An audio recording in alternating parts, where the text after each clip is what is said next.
It's the world famous. You're listening to The Darren Greene Show. Right here. What's up? I'm your host, Darren Greene, back with another episode. I'm joined with my co-host, Derek Gold. Hello. Be sure to hit that subscribe button and give us a rate and review. Follow us at TDJS Media on Instagram and Twitter. And be sure to subscribe to the YouTube page. We got to have more subscribers on there. And if you want the topics to be separated, subscribe to the YouTube page. Tap the bell to get notified. All of this information is in the description. And here we go. Here we go. How was your weekend or week? You know exactly how my weekend was. Right, because we hung out on Halloween. Exactly. For those of you who follow us on Instagram, I'm sure you saw our costumes and whatnot. So Darren was you were a vampire, right? Were you a vampire or a witch or a warlock?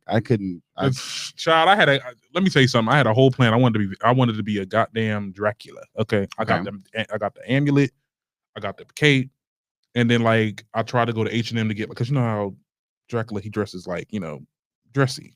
Dracula dresses however you want to dress because he's not real. Well, I wanted to get the true like with the vest, like the little tuxedo thing. Yeah. I was trying to get that little setup, but child, it was a mess. So I was like, let me just be like a little black figure. And I've come to find out you had the fucking Maleficent horns. I could have been Maleficent. You could have been. They are definitely in my closet. Mm-hmm. Yes, they are. Yeah. So I mean, I wore cape. So I'm not really good at Halloween. Like I used to be so good at it because it's like when I was little, because I'm like, oh my god, I'm gonna just be a superhero. I'm gonna be this. I'm gonna be that. When I get older, I feel like it's just I feel like I'm too old for this shit. Is it because you don't prepare for it in advance? Did you prepare for it in advance? I sure didn't. But you sure didn't. But I was. Well, you could pull it off. You could have too. We went to the same store. Yes, and it didn't have inclusive sizes at the moment because everything was gone. Oh well. Shit, you was able to boost that little. Oh my bad. You was able to buy that little skimpy cop shirt. Child, please. I took that goddamn shirt. It wasn't even in the bag. I looked at them like it wasn't even in the wrapping. Like, you can't even sell this now. So no, you can't even sell this now. You can't sell it. It's not in a child. Girl. Miss Mamas, thank you. Not Miss Mamas. Where are the accessories? I'm like this. Where are the accessories? Y'all even got the damn accessories here. Right. I was like, oh, this is too much. This is ghetto. We're in a pandemic. And y'all ain't got what we need to have some form of excitement. Right. Fuck it. But it was a great time. I had a great time at the party. Shout out to Daniel Alexander. I know he's watching. Yeah, shout out. He had a great party. It was nice and safe. It was very spaced out. We were social distancing. Listen, my friend. It almost slipped. Definitely was clamoring about the empanadas because they were really good, and they were really good. I enjoyed them. Oh, wait a minute. Right, because we were supposed to drink on this. I know. We're gonna do this, so people gonna wait. We is or we wasn't. We were just gonna enjoy ourselves. So what? What is going on with your life right now? Oh no, we're not doing that. I know we're gonna lead it. No, I mean my life is great. My life is going well. I dream Derek. Right. Life in the dollhouse. Life in the dollhouse. No, life is great. Mm-hmm. I'm happy. Oh, that's cool. I just dropped a single. Yes, you did. Yes, bang. Woo! Yes, okay. Right. Mm-hmm. Bam. Did that little bang. Debuted it here. Well, not really debuted it here. I debuted it at the NJ Pack Jersey Fresh. Yes, you did. But I performed it live here last week on the day that it dropped on Audio Mac. So those of you who didn't get a chance to watch it, go back to our page. You can watch the performance. You can also catch it on Instagram, on my Instagram page. It's on YouTube, and the single is out now on Audio Mac. All right. That's called Bang. But then I'm just really happy. I'm glowing. Mm-hmm. So how is the how do you feel the rollout for the song went? I think the rollout went okay. Mm-hmm. Like for it to just have been like me solely, like really like pushing the song. Like it's still really relatively early in the promo process. Like from the date of release up until I think I have it until like the 3rd week of December. Yeah. Because that's gonna let me know whether or not I'm gonna actually do a video for it. Because if it doesn't pick up the traction that I needed to pick up, then I'm not gonna invest in doing like a music video or something like that. And I'm also still currently working on the documentary piece to the EP. Ooh. So I mean, Bang was a song that I didn't even. It was a song that I wanted to do because it was fun. Like it wasn't something I was looking to add to the project. It's not part of my EP per se. It was just an opportunity for me to like kind of reintroduce myself, reacclimate myself to, you know, recording in the studio and jumping back on tracks and like just getting my head in the game. But I still love the song, and like I've heard other people playing it like on their own this week, and I was like, oh, so people like it. So if they like this song, they're gonna love me. Like, and then your song, then Chop and all that kind of stuff. But yeah. Can't wait to look at you. Like I said, you lit you up. So yeah, that's the goal. I just want to make music that represents me, and that's something that people are going to enjoy. Yeah. You know. So for anybody watching right now, I'd appreciate your support. Please go download the song, stream it, share it. If you see a post on my page about it, like share it on your page. Like it's free. Like I ain't asking people really got to put that on Twitter now. It's like it's really free to help free to promote support people. It's like, and I mean, listen, if it's trash, then I would rather you share it and say how trash it is, so other people can listen to it and they can say how trash it is. The goal is on the radio. Exactly, trash is winning. So if that's how you feel about it, then help promote my trash. Yeah. But if it's hot and you like it, then you should also want to promote it. Like, help me get to more people. Right. And you know what's crazy? What I've learned this week is that I made a post earlier today about my deadline was at 3:00. If I reached out to people personally to help me promote that song, and you either left me on red or you hadn't made any effort to rotate it or mention the song, I'm literally wiping them away from my social media. Oh, absolutely. You gone.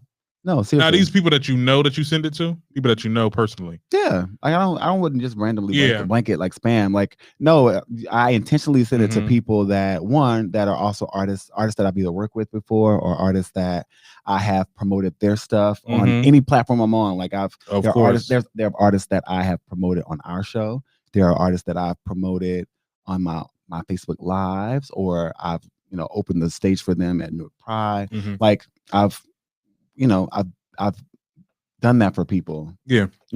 To help, push their brand. And I believe in collaboration. I also believe in mutual support. So these are other creators. Yeah, those two. But my thing is, when it's my turn and I see that you have no interest in supporting me in the same way or any favor that I've supported you, one, you can bet your bottom dollar hell will freeze over before I support you again. Okay. And two, I'm going to remove you from my sphere of influence because you are a taker and you don't reciprocate. Like you want me to promote your shit, but then you can't reciprocate. Especially if I have a bigger platform than you. And so that's the part I'm just like, oh well, all right, well let me just go ahead and move you this way.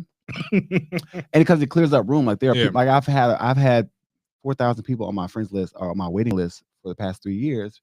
And I try to curate my friends list on my Facebook page because it's not a fan page. It's literally it's people that I know and people that I deal with and people I want to interact with on my pictures. And like I talk to these people, and at this point in the game, I mean, you would expect people looking at your posts all day. They're not looking at nothing else. There's nothing else better to do. You know what I'm saying? Listen to some new music. And if you don't want to put it on your page, you can send it in a messenger. And what I find it funny, because I feel like I have that same issue too when it comes to when I was posting on my page, on the blog page before I started. I used to put like the celebrity stuff there, the drama. People love the spectacle. Right. But when it's time to promote the episode, y'all not here for the fucking episode. Right. It's just so weird. But it's like, you know what I'm saying? Like, oh yeah, that was cool. You shared that, this, that, and third. I used to make thousands and thousands and thousands of views on Instagram. But when I start promoting my podcast, that's when I start to see it dwindle. I'm like, is there something wrong with my algorithm? I look on, even with my personal page on Instagram. Like I'll sit there, I'll post a video or I'll post a post and I can see the insights. I'm like, this amount of people seeing the damn post and they ain't like it. Sure. Like I'm like, and I don't never want to be that type of person. I'll never want to. Who recently came out and said, I think it was Chanel West Coast, some shit like that. She was like, oh my God, like I am so upset. Why these followers? Like I don't really give a fuck, essentially. But we put in the work as creators. We put in the work to give you a good and entertaining show. We try to make you guys laugh, make you kiki, cry, whatever you want to call it. Okay. Mm-hmm.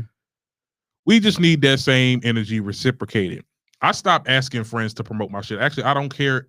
I want people that don't know me to watch this show. I don't ask for nobody to post nothing. I don't do all that because I feel like they doing it because you're my friend. Like, I want you to do it because you like it. You get what I'm saying? Right. And I get, and you, I'm like that too. Like I have no, like I'm first of all, let me just preface, well, not say preface because I already said what I had to say, but I'm extremely grateful for the people that support what I'm doing, whether they know me or not, whether they have ties to me or not. Like, I appreciate, you know, that type of support. Yeah. However, I'm not naive to the fact that, you know, when you are creative or when you have an entrepreneurial spirit, when you step outside of just doing like regular shit, sometimes people who don't have the capacity or the creativity to do what you're doing, they'll watch you. Yeah.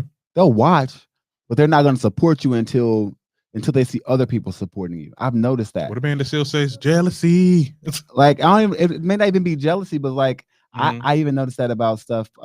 I'm very supported. I was like, my hometown literally sent me up here. Like, they sent me off. Like, I was showing everything. So, and I'm always going to be indebted to my hometown, to Shreveport, Louisiana. I'm indebted to my home state because that's where I was raised and that's, you know, where my roots are. But the level of support is different when they see other people supporting you. There are people from Shreveport I had never heard of, never seen. They'd never been to one of my shows. But when I popped up on the VMA's red carpet, all these people from nowhere, all these people from Shreveport, all these people from Minden, Grambling, you know, congratulations, blah, blah, blah. Like, oh, well, thank you so much. I appreciate this. They see you in that position. I was like, because I appreciate that support. However, that was VMA's thing. That wasn't really my thing. I ain't really getting anything from that. I just got a chance to go on the red carpet. But now that I'm don't undermine it. I mean, it was a great experience. Like, I was like, it was a great experience. However, okay, now that the introduction's been made, there's follow through that has happened with that. So when I'm dropping music, or if I'm dropping, or if there's a product or something that I'm supposed to be representing, like, I need you to support me, because that's how I get to other opportunities. That's how I get to better opportunities, to show that there are people behind me that support what I'm doing. And now it's just like, okay, well, and I was talking to my friend Gala about this the other night. I was like, you know, over the past 10 years, I think I've been very pro-Black. Like, I have an Unknown Negro brand. Like, I have my own T-shirt brand promoting, you know, Black excellence and things like that. But it has become really hard to just get that same support. Yeah, it's become extremely hard. And so now I'm just looking like, you know what? I can carry that in my heart. But I know in order for me to do what I need to do and get what I need to get done, like, it's just time to shake those hands and kiss those babies, because I have shit to do. And the people I've been trying to do it with, you know, I can't fight people to want more. Right. You know what I mean? And I know what it is that I want. I know where I'm trying to go, and I'm gonna get there. Yeah. So that's it from. And we're smooth sailing, and we'll be fine. Yeah. We'll be fine. Like I said, and just from my perspective, you know, because I think when you talk about your hometown, it's a lot different. Like, support goes a long way, especially up. I'm not even just gonna say it's a Jersey thing. It's a up. What is the up north? It's a north thing. Like, we heard people like 6ix9ine say, you know, people from, like, rappers from New York, we don't get no love. We don't get no love from each other. But when you go down south, like, there's just like a conglomerate of people that's like that fucks with you. But it's hard to get that same situation up here up north. That's just how it is. And like I said in the beginning before you made your rebuttal, I just said, you know, I don't need y'all support. You know what I'm saying? Like, I want people that don't know me, that are just getting, like, you know what I'm saying? Like, someone that listens, like because they want to. Yeah. It's like, when I look at my statistics online, it's like, because I can only check each episode for the next 7 days. And in 7 days, I always make 30 downloads. Okay. But I'm sure it's probably more than that, but I can't see because my plan, I can't see my other episodes. So you can't see past it. Unless it's the top 10 episodes. Right. Those are my 30 listeners. Those are my core listeners that, you know, if anything, if I don't get no downloads, that 30 is always there. That's good. Shout out to number. them. Shout out to the top 30. Shout out to the 30. That's Shout like a out whole to the classroom 30. of kids. Okay. Shout out to the classroom. Okay. Period. So I'm good. I don't care if someone that I know from school, from high school, or from college don't, you know, repost my stuff or not even repost it or listen to it. Because I used to be that. I was that, but like, oh my God, like, but I'm like, you know what? Y'all really not like y'all doing it because y'all love me. I get y'all because I used to make my best friend watch it or be on the show all the time. But I'm like, you know what? It's cool. Like you watch it when you watch it. You know what I'm saying? Because you know people love this. Let me tell you something. They support you. They be like, oh, what you talked about in the last episode? I'm like, honey, it's free. You can go listen to it. It's very much free, honey. Very much. You asking me? I done sat down for hours writing. You get what I'm saying? Trying to come up with these topics, and you got the nerve to ask me what I talked about on a free podcast. Next time, let me get your $9.99, and then I'll give you the whole scoop. Right. Period. We're not doing this. We're not doing this. You listen to the show or not.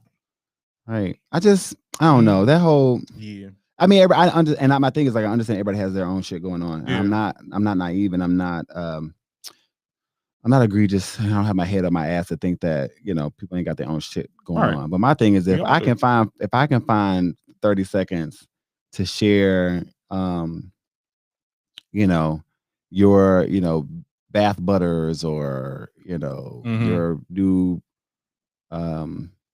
web series on YouTube or whatever it is that people are doing, because I support you and I want to see you grow and I want to see you win and prosper. If I could do that, it really doesn't cost me anything. It doesn't cost you anything. Now I will say this: I may or may not watch them. I may or may not, because that does cut into your time. I try to make an effort to do so, but even if not, I want to show you that I'm watching you and I'm with you and I'm part of your move, and I'll share it and I'll do those things. But I realize like I'm not gonna do that anymore. Like I feel like if it's not gonna be reciprocated, that's a mood in my life right now.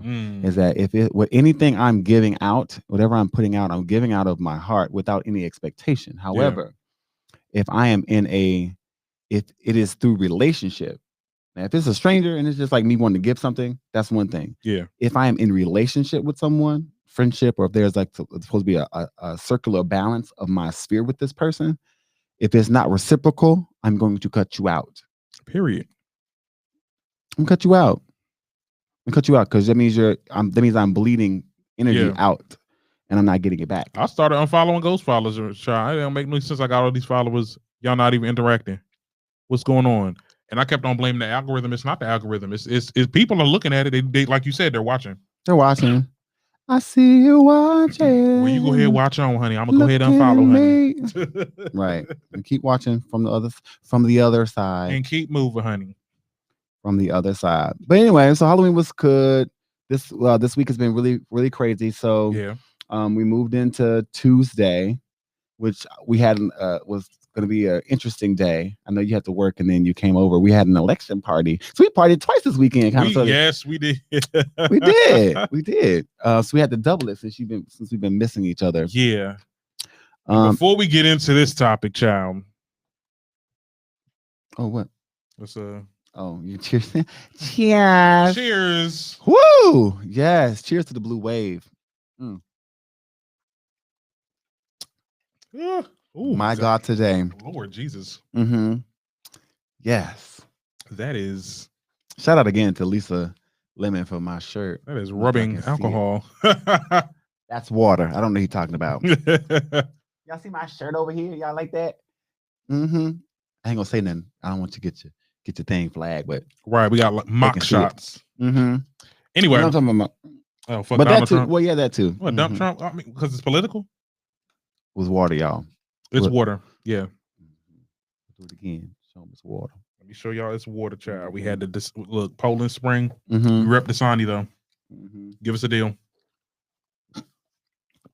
It was so good. See, I had to act like it was. But anyway, that water. So the election, what happened? What happened? As expected, the ballots weren't counted yet. Yes. And what we saw the night of were the early projections. Now, the next day, some red states turned blue, and that made Trump, have a heart attack. So he decided he wants to take the election to the Supreme Court. He has already ordered states that have turned blue to stop counting the votes, counting the ballots.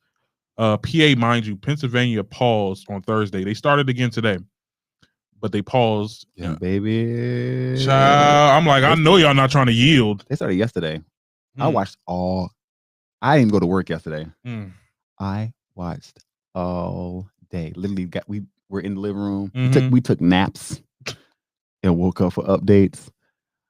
Right. I was praying. I was like, Lord, let the gays flip Georgia. I was like, this, come on, everyone. Like, oh, and I think Georgia is turning. Georgia turned blue. Okay. Last night. Now, is there any validity in Trump's argument that the count, like, we'll see. Because I was able to get this very easily. Obviously, if there's people that mailed in the ballot the day of, if you honestly think they were going to get all that the day of, this ain't no one-day shipping. You get what I'm saying? This is the mail. And the fact that they had to count. It's going to take time. People voted on election day. And I guess I don't know what Trump's argument is. He has no evidence. There's no evidence behind your claim, but you're upset because you're losing. So historically, high voter turnout usually means that Democrats are voting. One, because the core word of democracy is based on the people. Yeah. And it's about a government ruled by the people. Democrats usually show up in elections where things are critical. It is a horrible practice. Yeah.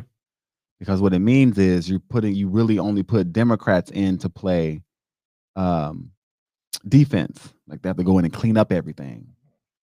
And once it's clean, they be like, oh, we're good. And then we slack off, and then Republicans who are consistently voting, they go in and fuck shit up again. So with this election, Donald Trump banked on Democrats being lazy. He encouraged Republicans, no matter what they're saying about the coronavirus, go to the polls. They're saying you got to wear a mask, fine. You say you got to social, fine. But go to the polls in strong numbers, because that's how Republicans vote. They vote on election day because that's the day set aside for them to vote. That's what they do.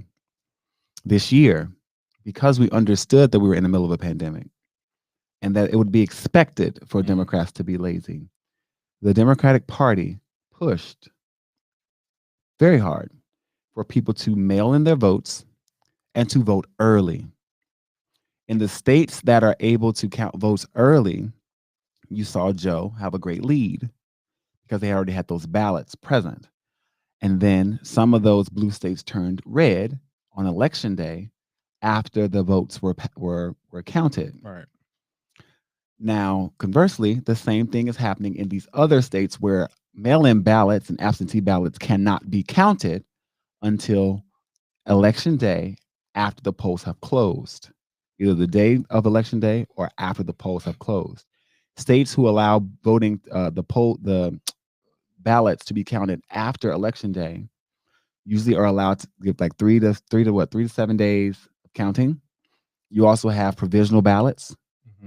You also have military ballots that are allowed to be counted, and that happens after election day. That's happened for the past 40 years. Like, the difference is this year, because of the pandemic, you have a larger swell of mail-in ballots and early voting. So what that means is it's going to take more time to tabulate these votes than it would during a normal election, because for the most part, people will go to the polls or they'll stay home. Yeah. This year, this special year, where we are in the middle of a pandemic and an economic recession, employment in double digits. Yeah. This was a year to be a referendum of the government, of this administration. This is the year of evaluation. That's what the Trump administration should take this as. Midterms election usually help as well. Midterm election, it's a progress report. How y'all doing? Y'all ain't doing well enough. We need more Democrats in there because they'll fight for this money to be free. Yeah. So let's get more Democrats in midterm elections so we can get these bills passed. Or y'all spending way too much money on bullshit we don't need. We need to cut this back because we need to make sure we get more money into these businesses so they can hire more people so we get X, blah, blah, blah. That's what voting is supposed to be for. That's what the people are supposed to be engaged in when it comes to putting people in positions of power, regardless of party, putting in the people that will make the most sense in the balance of power. Donald Trump and his administration has been an unchecked Chitlin circus. Child. And this man, from his first election, has set the stage for him to say that to undermine our democracy and say that the election was fraudulent. At the same time, while he was being accused of colluding with Russia, on the offset, he's saying that our democracy, since you won fair and square, that now all of a sudden you got cheated. The Republicans had a great year this year. Republicans added seats. To Congress. Was it to Congress? Yeah. And Democrats had an uphill battle. The Democrats didn't take over the Senate. You know what I mean? But for some reason he believes that there was major fraud happening so that he wouldn't win the election. Well, what are you going to tell those Republicans that won their seats who have been grateful to you for helping them throughout their campaign, and they won? You don't think that if the Democrats were going to cheat, they would have taken those seats, cheated and taken the Senate? This was a referendum from the American people. That Donald, and it was literally us saying collectively, Donald Trump, you're fired. Not his own catchphrase. And that's what this election is. And the thing about it is, though, this is what happens when, and I know we throwing our words back. This is what happens when you stand back and stand by while the country's on fire. This is the response. Get your shit and leave. Period. Melania was already packing. Melania brought that damn U-Haul truck. I'm like, they got a Penske truck? She must not know how this works, honey. You can't leave today. You can leave today, but you gotta wait, honey. You gotta wait for this. No, she said, let me get all my Chanel purses together, honey. Right, baby. Let me get this Boz. Because I cannot do this anymore. I'm telling you, and I bet you any amount of money, if he loses, they're gonna get divorced. Now she gonna write a book. She's gonna get a nice little, she's gonna get a movie. Oh yeah, Netflix. Yeah, the first lady. But she's not that. She ain't all of that. Like, I don't know why people like poor Melania. No, she's just as much a part of the problem as he is. Like, yeah, they are more alike than we think. I think she's just more ignorant. I don't know if she's more ignorant. I think that she doesn't use her agency to speak as much, so that we won't think that she's dumb. But she agrees with a lot of the things that he says. She's his wife. They've been together for a long time. Yeah. Before the White House. So she'll get no pass. She's just as much a part of the problem as he is. I'm not giving her that whole Laura Bush. Where's the tea? It's been reportedly announced that Trump, if he loses, is going to run again in 2024. If he's alive, ciao. And if he runs again, he's gonna lose again. You're gonna lose again because we seen your track record. So now we see how this country could look with you in it. So go ahead, try to waste your time, waste your little bit of money you got now. We don't like it. It wouldn't be smart for him to run again. It wouldn't be. Let me tell you something, man. He over here upset. I think Georgia already declined. Like, they've been kicking out his lawsuits left and right. Yeah, because it's stupid. I mean, like, obviously people. He's a sore loser. Yeah, and so it's his little MAGA supporters all over the country talking about, oh my God, stop the ballot, stop the ballot. Now the tide could change if they continue counting. I mean, we don't know what the outcome is. We still to this day do not know. It's looking very much Biden right now, but we don't know. So you want the ballots to keep going, because even without the mail-in ballot, even before the mail-in ballots came in, Biden was still winning. Because Biden was going to win. It was close, but Biden was still winning. So something got to happen. Like, you know what I'm saying? Like, people are tired of your shit. People are tired of. I think people really are upset because of this pandemic. And had the pandemic never happened, I think I would have said he probably would have won again. Because that was really the only thing. Like, the thing that got him impeached, okay, yeah, that's cool. That's whatever. But like this is the main reason why you're not getting elected, because of your poor management of this pandemic. And I've been saying that, so I'm blue in the face. I'm like, continue saying it. You ain't did shit. That's not her. And when you don't do, that's not. Sorry. Why her nipple under her armpit like that? First of all, that's not Lil' Kim. I'm so sick of Facebook. Like, who is this Asian lady? You sure? It's not Lil' Kim. It's not Lil' Kim. I looked at her Instagram recently. Y'all, that's not Lil' Kim? That ain't Lil' Kim. Oh, damn. Go on. That ain't the cat lady? Woo, shit. Not the cat lady. You over here looking at the damn Facebook as me. Yeah, I was trying to share our stuff. Yeah, no, keep doing that. But, yeah. Jesus. It's been a mess this whole week, and we still don't know who's the president. So I know who my president is. Who your president? My president is Barack Obama. Until we get a new one, that's what it's gonna be. Because little Uncle Joe, we only voted for your ass because you're the only option. Don't get it misconstrued. We didn't vote for Joe. We voted for Kamala. Yeah, Kamala. So let's be honest. I feel like black people are like, let's be honest about the situation, because I mean, I do believe that of the two, Joe Biden is probably going to be he's the most statesman of the two. And he understands the position, and he understands how to play his role well and with class, and how to govern in a way that suits everyone. I do believe that. I think that also it's crazy how critical black voters are during presidential elections, but we are not as critical during senatorial elections. We're not as don't step on their toes. We're not as critical during gubernatorial elections. That's for governors. We're not as critical during school board elections for the schools that people that are going to be running the schools that your kids are going to be going to. We're not as critical for city council or for mayoral elections. Because child, they put anybody in my cities. It's like y'all, like people, like it's for on the most part, like y'all, we only vote large scale on general elections for president, and then we'd be surprised when the president we choose can't get things done through the Senate because we didn't even vote for senators. We didn't pay attention to when a seat was open and what the platform was. We didn't listen to the debates, the local debates. We didn't attend city hall meetings or watch it on TV.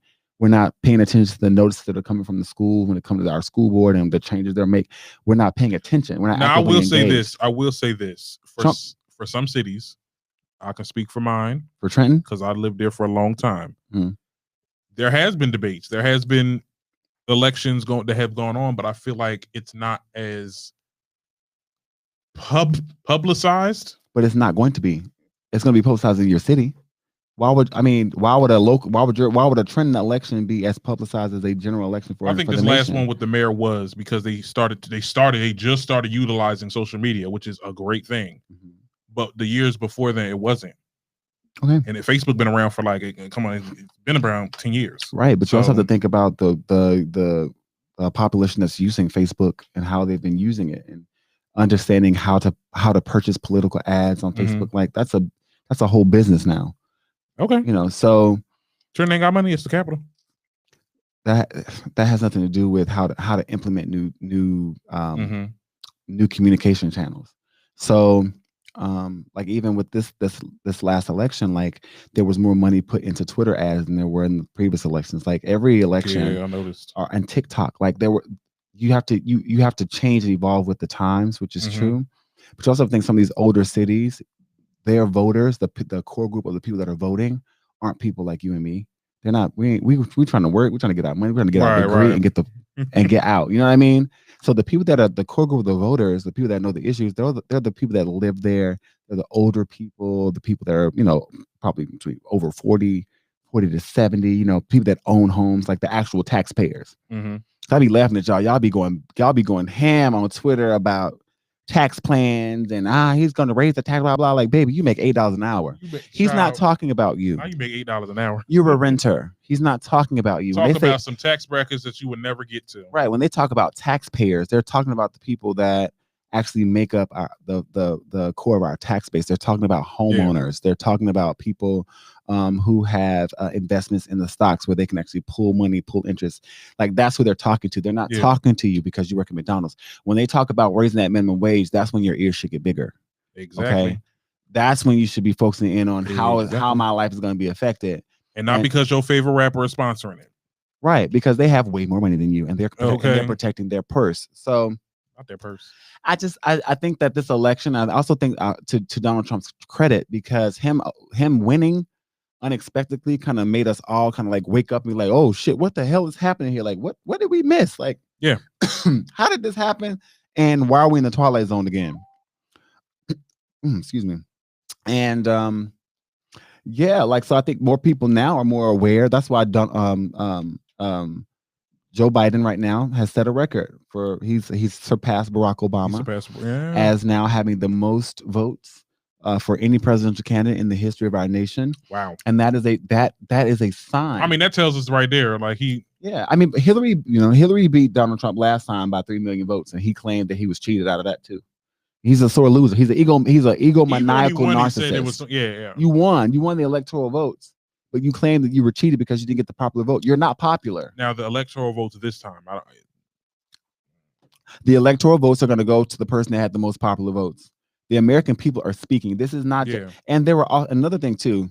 Just because states are turning blue, don't think that all of those votes came from people who were registered Democrats, because it's not. There are a lot of Republicans who were sick and tired of Donald Trump embarrassing us before the world. Oh yeah. And they also voted to get him out for the safety of their children. Right. For the sanctity of our democracy. So don't think just because things are turning blue. There are Republicans that were deflecting, all of the things. And they probably out there with you protesting now. Right. But right. Just like there were to save face. Well, that too. Just like there were Democrats who voted for Trump during the last election because they did not want Hillary Clinton. There were black people who said, she called us super predators. I can't vote for this bitch. It's true. Child. But then when you tell them, I said, well, Donald Trump built housing buildings that he said that black people couldn't live in. Yeah. He would put your black ass on the street. On the street. You know what I mean? So and it's looking very much different now. So I just people are waking up. Yeah, the veil is being ripped. And I love to see it. And I think that out of I didn't want either one of them, to be honest. I didn't want Biden or Trump. Those were not my top two choices at all. But I do believe that Joseph Biden is more responsible. I think that he does genuinely care for our country. I believe that he's willing to work. He's proven that he's willing to work with both sides of the aisle to get things done. And I think that him choosing Kamala Harris after all that he was accused of and all the, and she came for his neck. Yeah. About the busing. Because remember, she ran too. I know. They all was running. Yeah, she came for him and held him accountable for his past votes. And then accepted in being the vice president. So it shows that people can, and there's a lot of people doing their little, and I said this on my Insta story, there's a whole lot of y'all doing think pieces on how you need to vote left, you need to vote right, or just don't vote at all because they both bad, and all the bad stuff that Kamala and then Biden did. At the end of the day, I do believe people deserve a chance for redemption. Okay. And I think people do change. Okay. Now Biden is still shady. I don't think he's no white savior, because that's another thing conversation. People look at him as a white savior. But why are we looking for that anyway? That's the thing. Like, we looking for someone that's gonna maintain. And I hate when black people say that. Like, he's not the savior of black people. Like, why we don't have to look? We don't have to look for a savior in any of these people. Right. We can save ourselves. You want things to go worse, or you want things to be moderate? Right.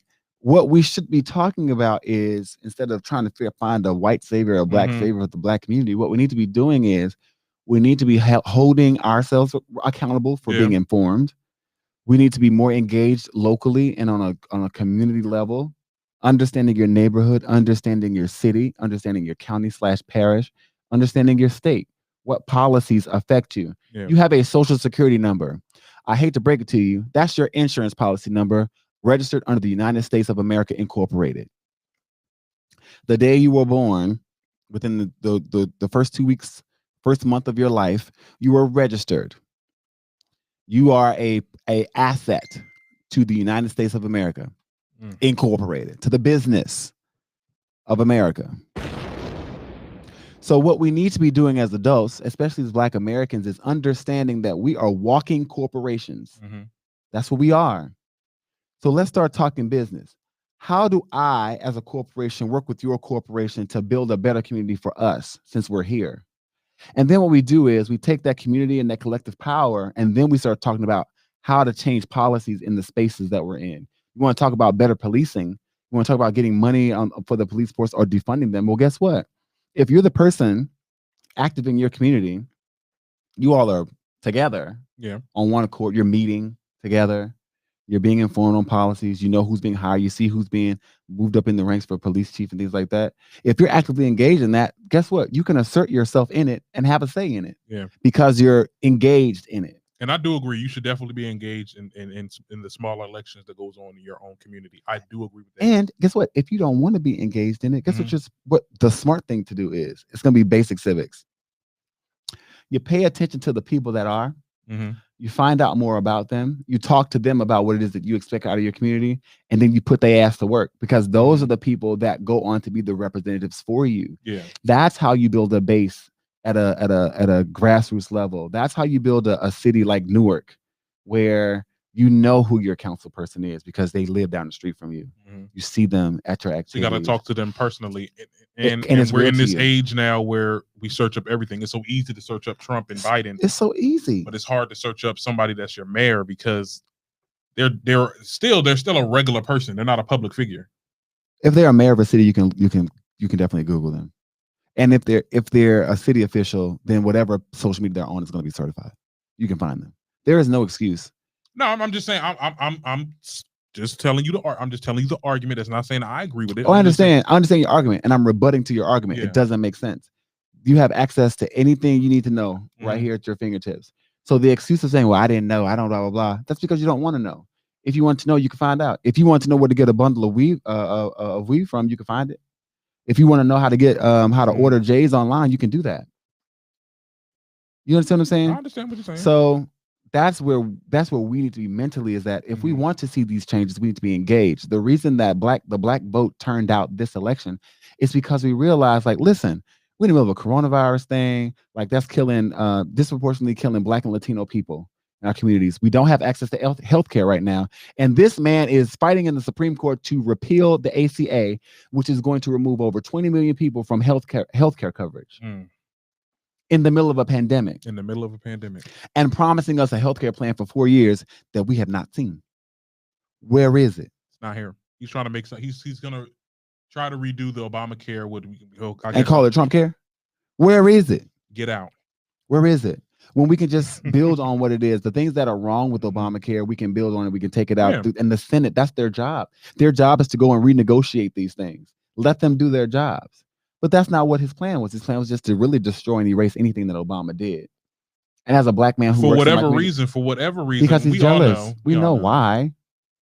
We know why. Yeah, but we all play to the theory. We know why. Yeah, we know why. We know why. But like I said, like this is the time. Now that we've shown what we can do, we need to continue to be engaged. When the midterm elections come up in 2022. We need to see this blue wave again. We need to see Black people, brown people. We need to see these older, these middle-aged and older people in suburban America go out there and put some more progressive, liberal people in office, so that we can move this pendulum away from this 1950 style. So you don't think any conservative could potentially moderate conservative? Country? Yes, a moderate. What is a moderate conservative? A moderate conservative. They're not far right. They're not ultra conservative. They're not like an ultra pro. So when we talk about politics in America, you can't do it without thinking about morality, and you also have to invoke religion in it. So religious zealots who are strict, who operate on a strict Puritan / Christian ideology, those are considered like far right people. Those are the anti-abortion, the anti-gay. They are that's far. Yeah, they're extremely. They believe in extremely strong small government.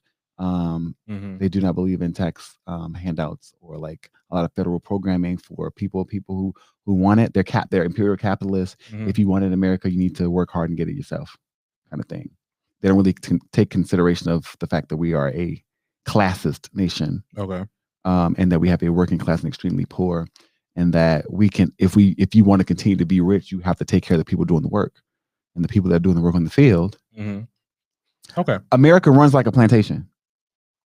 I'm from Louisiana, and I did a field trip on a plantation once. It was kind of crazy, but America runs like a plantation. The structure is the same. So the working class, the people that are in the field, the poor, the ones that you have to feed, you have to give them housing, because your expectation of them is to do what? When that sun come up, get your ass out there in that field and go pick that grass. I mean, pick that cotton, pick that corn. Because one aspect of this whole system is not there, then everything. Right. So if all your slaves die, who's going to be picking the crop? You. Are you skilled to do that? Do you want to do that? That's why when immigration became a thing, everybody was talking about, well, the Mexicans and like the Hispanics and Latinos that are coming into the country, they're going to be the new N-words. Because Black people, we don't want to clean bathrooms anymore. My grandmother did that. I don't want to do that. I got a college degree. I'm not doing that. Right. So as opportunities change, the classes change, right? Access to middle class privileges change. The ideology changes. That's why you have people who are happy to vote for Donald Trump, because they're Black and they want to be rich and they want to be in that space. They want to stay there. They want to maintain. And the deal breaker is the tax plan, the American dream, and all those things. Other than all the other bad shit that he's done or is trying to do, but it's whatever. I'm not gonna pick nobody's brain. But not also too, like Donald Trump's thing is like, I'm not racist, and I would be like, you know what, you're right, you're not racist. You have racist ways, but you're a classist, and your classism affects is you cannot have classism without looking at racism, because as the classes go up, you start seeing less and less of certain people. Okay. You see what I'm saying? Yeah. So if you're doing something because you want to affect the working class, well, who makes up the working class? Majority of the working class is Black and brown and poor white people. So if that's your angle, if your policies are affecting these people, it appears racist. Yeah. It's also it's classist, but it appears to be racist. The way you move is just so idiotically, and it doesn't work. You're not a good leader. I don't know why people was like, oh, well, he's a businessman. He's a businessman. He fails a lot. He fails a lot. He's a great showman. Yeah. He was good for Celebrity Apprentice. So let me tell you something. That's when I was kind of a little bit of a fan of his. Because I'm like, okay, yeah, this he can do that. Because that's what we aspire to be. Part of the American dream is to be the boss, not the worker. He is the walking bastion of white supremacy and imperial capitalism. He is what every American should want to be. The man in charge. The one that wins, no matter what. Cheating, lying, doesn't matter. The goal is to what? It's to win. To win. America first. We're gonna win. We're gonna win big. He is the ego of America in human form. What we are seeing is karma and the deflation of the ego. We are seeing the compassion of human nature saying, this is not okay. Right. That is not who we are as a nation. No matter how, we can love America and American and be prideful of who we are in our heritage, and understanding the dark stains that we have in our history, be empathetic to them without being dismissive of it. We can do those things and be proud Americans together without being egomaniacal, raging, xenophobic capitalists that are isolationist bullies. Yeah. That is not who we want to be. That's not who we want it to be as a nation. So when Donald Trump ran against Hillary Clinton, the reason Donald Trump won is because in this majority white nation that is still plagued by white supremacist patriarchal ideology, you will never choose a white woman to govern over a nation of white men. So it goes into misogyny. When Donald Trump got on that stage after Kamala was chosen to be the vice president the vice presidential nominee with Joe Biden, what he said was, they're trying to make her the president. They're trying to sneak her in through the back door. This is not the way that we want it to happen. That's what Trump said. That's what he said at his rally about Kamala Harris. Sneaking her in the back door. Sneaking Kamala Harris. Child, you know where that's derived from? I do know where it's derived from. But that kind of language, what that says is they're trying to get this black woman to be the head of our white nation. They're sneaking her in because that we would never vote for her. Y'all couldn't elect a woman, but damn sure not a black woman. Most disrespected people in America. The only way to defeat that is to get in a man that is powerful and that is respected. And that's exactly what the American people did. We love to see it. But anyway, we'll find out who our president is sometime around around Veterans Day. On next Tuesday is when everything should be done. Next Thursday. Thursday. Well, I mean by next the Tuesday. 12th. Well, no, it'll be Nevada we won't need to put Nevada. Georgia and Pennsylvania will be done. Oh, be done once he hits like once he hits 270, we'll be done. He's gonna win Pennsylvania. So that's 20. He'll be at 273. And Georgia's already flipped blue. He's gonna keep his lead there. Yeah. Whether they do the recount or not, he's gonna keep his lead there. It's another 16 votes. So he's gonna be up to what, 289? That's it. We're fine. We're good. So okay. So we'll just see what happens after he. And he's gonna take Arizona. He's gonna take Arizona. And he's gonna take Nevada. So we're 50 minutes into this episode. And we talked nothing about but the election and Halloween. Look at that. Look at that. The what? Nothing but the election and Halloween. Okay. So what's going on in the rest of the world with these people? So I want to talk about this police attack on Zeke Rayford. So the family is calling for the involved officers to be fired. Now, essentially around 11:30 p.m. on Monday, according to reports, Rayford was on his way home from welding class when he ran a stoplight. The cops tried to stop him. You know, they signaled him, but he kept on going, and he ended up driving into the driveway of his front house. So the security footage is what you guys see on is circling around on social media, is Rayford essentially being put to the ground. Cops are grabbing him by the neck, kicking him, pushing him, tasing him at least about 6 times. And you can see his mother and his parents coming outside or open the door and see what's going on. And when you listen in a little bit longer, the cop starts to come at the mother. Oh Lord. Yeah, we'll get you next. You calm down or we'll get you next. So I'm just oh wow. So initially Zeke got arrested for evading arrest with a vehicle, evading without by foot, resisting arrest, possession of 2 ounces of marijuana, which is not even confirmed that they checked the car. Right. So he essentially was released this Tuesday, which I guess that's good, but when you watch it, this is an 18-year-old boy. Oh, it's a baby. And me and my mom was kind of butting heads a little bit. I hope you ain't listening to this. And if she is, that's fine. You're kind of butting heads because me as a new driver, I'm trying to pay attention to the road. I'm trying to make sure I don't hit shit. You get what I'm saying? Right. The last thing, a new driver is thinking of what does it look like when you're getting stopped by the cops? Do they beep you? Do they do the siren, the lights? Do you notice it? I never got stopped by the cops. So I can only imagine for this little 18-year-old. They usually do the whoop whoop. You hear that first, and then you will see them behind you. They'll flash the light first before they put the siren on. So you'll see their light first, and that's your cue to pull over. Yeah, and I understand he probably should have stopped. He probably should have stopped. That's if he saw them, and then the next step is if they feel that you didn't see their lights in your rearview mirror, which means you're not checking.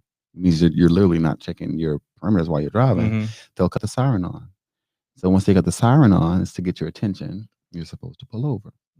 If you don't pull over, then they'll tell you to pull over. Pull over. Right. If you don't pull over, then they will say that you're evading, and they will call for backup.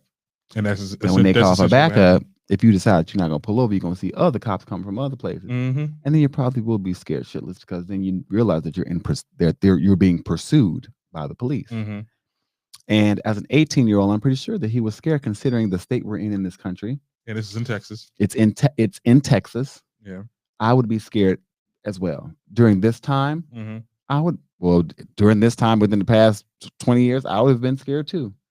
And I'm pretty sure that he was like, it'd be safer for me I just need to get home. Let me where I'm stop safe. at home. Yeah, let me go where I'm safe, where I'm not by myself. Where But there it was are at that witnesses. point that's when backup was called and shit was going down. And I felt like what they did overboard to the max. This boy was screaming for his mom. Like, it was so sad to watch. I was like, oh my God, like if y'all don't calm down, this boy is not gonna do nothing. But when it comes they getting them young now. They're gonna attack a child one day. Attack a child someday. Did you not remember Tamir Rice? He was 12. Oh, this isn't new. Him being 18 is he's an adult. Mm-hmm. But legally. Yeah. So but no, like in this time, like that is the fact that he felt that he needed to go home and not really have an interaction with the police at all anyway is telling. It's very telling of where we are as a country. Yeah. And our Black children, what they've seen. He's only 18, which means that his whole life, mm-hmm. he has seen Black boys be killed by the police every year. Oh yeah. I mean, especially this year. This year was the pinnacle. I mean, we lost a lot of people. Yeah. My thing is this,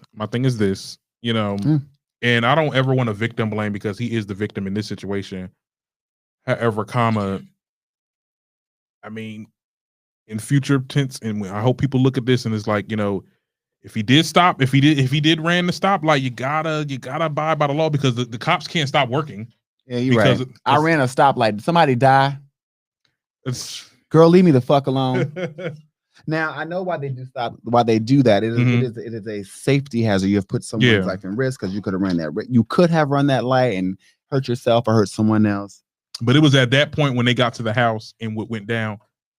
That deserves y'all getting fired. Everybody involved. He better than me because I would have pulled in my driveway and I would have called my mom to come outside right then. Come outside.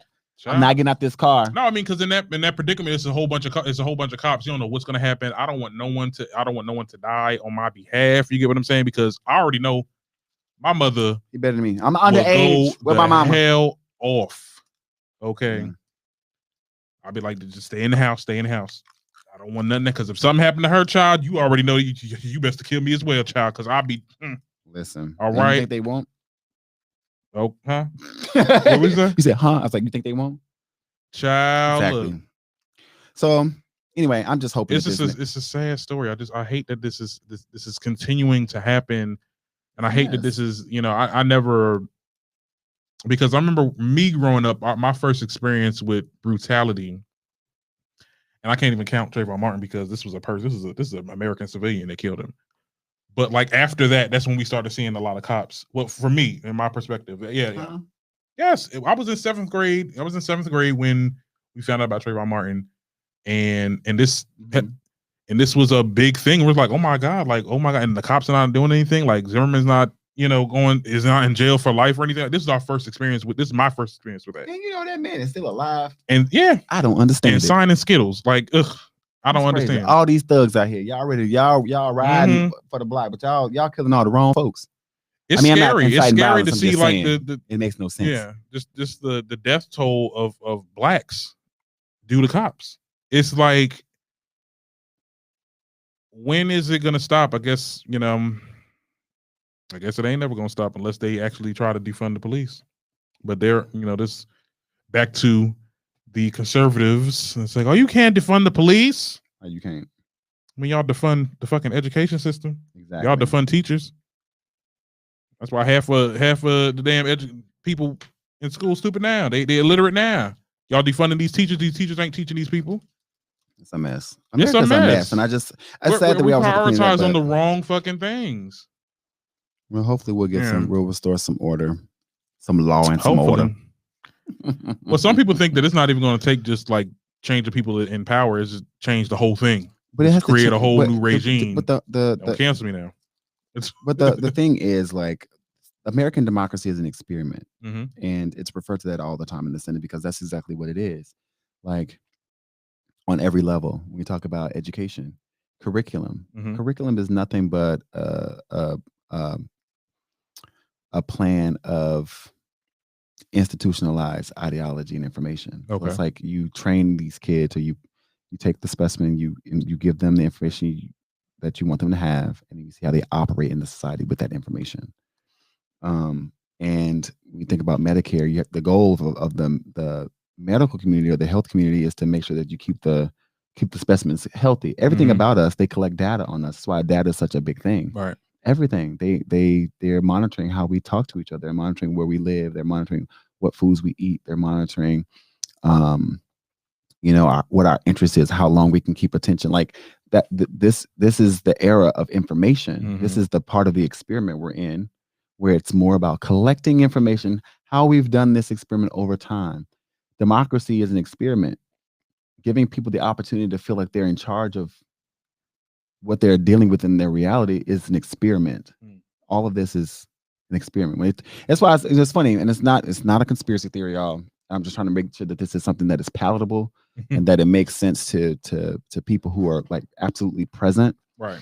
That, yes, there is a form of autonomy that we have as human beings living in this space, but there's a reason why we're governed. We talk about freedom, but there's a reason why we're governed. There's a reason why we have government. There's a reason why we have intervention. There's a reason why we have these departments, these higher level departments who are monitoring how humans are interacting with each other in this particular type of society. Yeah. And I think that what's happening now is that human beings, and thanks to Donald Trump, who came in like a fucking wrecking ball, he's actually torn down a lot of walls and ripped a lot of veils. Because he's been such a bad actor, is that he's ripped a lot of veils and allowed us to see like, oh shit, this actually isn't good. Like Democrats or Republican on both sides, like y'all, it's been some foul shit happening over the past few years. You know what I mean? Politicians politicians on the Republican side that spoke out and said, "Hey, we're not with Trump." Yeah, I mean, so it's not even just being with Trump or without. It's just like about this, how this experiment is going to be governed. Who's going to be in control of what we're doing? It's almost like there's three parties. There's Republicans, Democrats, and MAGA. Oh, those people are a special breed of people. They're the KKK. Not the KKK. Yeah. They're new diversified uplifters of white supremacist imperial capitalism. But we're going to see how this plays out with this election. And like I said, I don't want to go back to it. We decided to put people back in place who are going to, pay attention to criminal justice reform. People who've actually worked in the system. That's like a banana. It's coconut. I think that Kamala Harris is going to be very integral in helping us, reform the justice, the criminal justice system, because she's been experiencing working in it. People gave her a lot of flack because they saw her as a cop. Because she was she put away 1,000 black men. She was a prosecutor, like 1,000 black men during her term. Do you know how big California is?